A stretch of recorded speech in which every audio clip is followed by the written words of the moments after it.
اللهم صل وسلم وبارك عليك يا حبيبي يا رسول الله. عاملين ايه يا حبايب قلبي؟ وحشتوني من الفيديو اللي فات. صباح الخير، صباح الفل والورد والياسمين على عيونكم الحلوين يا حبايب قلبي. عندي نص فرخة غسلتها كويس جدا بالدقيق والجنزبيل والملح الخشن ونقعتها بليمون وملح.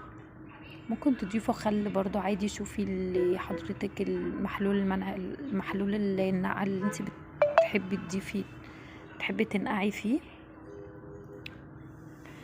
بعملها فتحات بالشكل ده. هنشوي نص الفرخة دي على البوتاجاز من فوق. في حاجة اسمها على البوتاجاز من فوق، والله هنعملها على البوتاجاز من فوق بطريقة حلوة قوي، طريقة سهلة جدا. في اي مقلاية، اي جريلا، اي صينية، اي حاجة موجودة عندك. طبعا في ناس كتير مش بتحب تقيد الفرن بتاعها في الحر، وممكن مثلا الفرن بايظ او حاجة. طبعا مش هنوقف نفسنا، عادي، متجيش قالك اتصرف. قمت بقى ايه، هنعمل نص الفرخة دي على الجريلا من فوق بجد بطريقة حلوة قوي، بجد هتعجبك. لو انتي مش عايزة تقيدي الفرن بجد الطريقة دي تتبهري بيها. بفرخة بقى، بفرختين، بأي كمية اللي موجودة عندك. طبعا جبت صينية بالشكل ده ونزلت عليها ببصلاية مبشورة ومعلقة من الفلفل ومعلقة من الكزبرة. هنزل دلوقتي برضو بمعلقة من الحبهان المطحون، معلقة من البابريكا، معلقة من الثوم البودر والبصل البودر،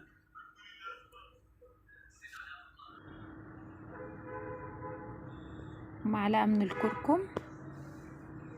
بجد التتبيلة دي خطيرة، هتخلي الفراخ في حتة تانية خالص، بجد حلوة قوي. عايزاكم تجربوها بجد مش هتندموا.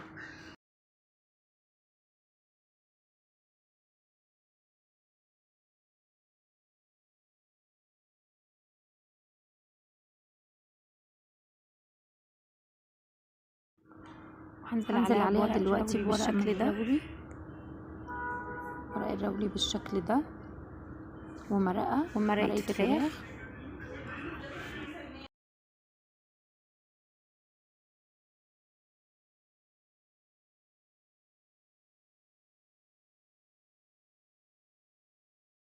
وهنزل دلوقتي بمعلقتين من الكاتشب. بجد الحلوة قوي التتبيلة دي مفيش كاتشب، ممكن تضيفي معلقة من الصلصة عادي الجاهزة. وهنزل دلوقتي بمعلقتين من الدبس الرمان ومعلقة من العسل النحل. مفيش عسل ممكن عادي بديليه بسكر، مفيش اي مشكلة. العسل بيساعد على اللحم، السكر او العسل بيبقى بيدي للفراخ تسكيرة كده وبيساعد عن التسوية، بيبقى حلو قوي. هنزل بقى دلوقتي بمعلقة من العسل ومعلقة من الملح، وهدخل بقى التتبيلة دي كلها ببعضها بالشكل ده. دلوقتي بقى نزلت برضو بمعلقتين من اللبن او زبادية عادي المتاح الموجود عندك.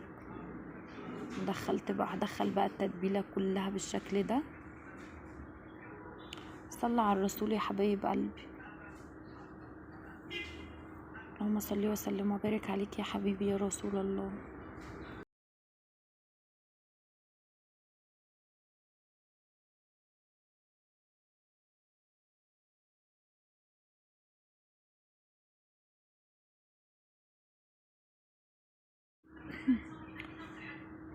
معلش يا حبايب قلبي لو صوتي مش واضح، عندي برد.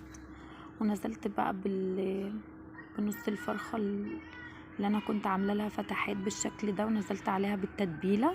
هدخلها بقى دلوقتي بقى هجيب جريل على البوتاجاز كده، ونزلت عليها 3 قطع من الزبده بالشكل ده، ونزلت عليها بنص الفرخه وبالتتبيله. هسيبها بقى ايه بالشكل ده زي ما انتوا شايفين معايا. بس اول ما انزل بيها لازم ان النار تكون عاليه قوي عشان ما تنزلش العصاره بتاعه الفرخه، وهغطي عليها وهقلبها. ما تقلقوش، هي ما اتحرقتش ولا حاجه، ده من معلقه العسل اتكرمل معانا. بجد كان طعمها حلو قوي. هقلبها بالشكل ده من غير ميه ومن غير اي حاجه، بجد هتطلع طيبه وهتطلع حلوه قوي. والله ما اتحرقت يا حبايب قلبي، ده من العسل اتكرمل معايا ومن البصل. هتشوفوها دلوقتي. ودلوقتي حطيتها في طبق كده وقطعت عليها شرايح من الليمون وقرنش شطه لزوم التكات والحركات. بصوا ده عشان تعرفوا الجلد بس هو اللي اتلسع سيكه معايا اتكرمل معايا، ما تقلقوش خالص. بصوا من جوه جوسي كده ازاي، بجد كانت حلوه قوي. عايزاكم بجد كانت حلوه قوي والله العظيم. الكاميرا ظالمه اللون بجد، هي ما اتحرقت. وبصوا الصدر بتاعها بجد كانت فظيعه. يا رب يا حبايب قلبي تكونوا استفدتوا من الفيديو حتى لو بمعلومه بسيطه. متنسوش بقى تعملوا لايك وشير وتفعلوا الجرس عشان ينزل لكم كل جديد من فيديوهاتي. اشوفكم على خير يا حبايب قلبي في فيديو جديد. دعوه حلوه ولكم بالمثل. متنسوش اللايك بقى.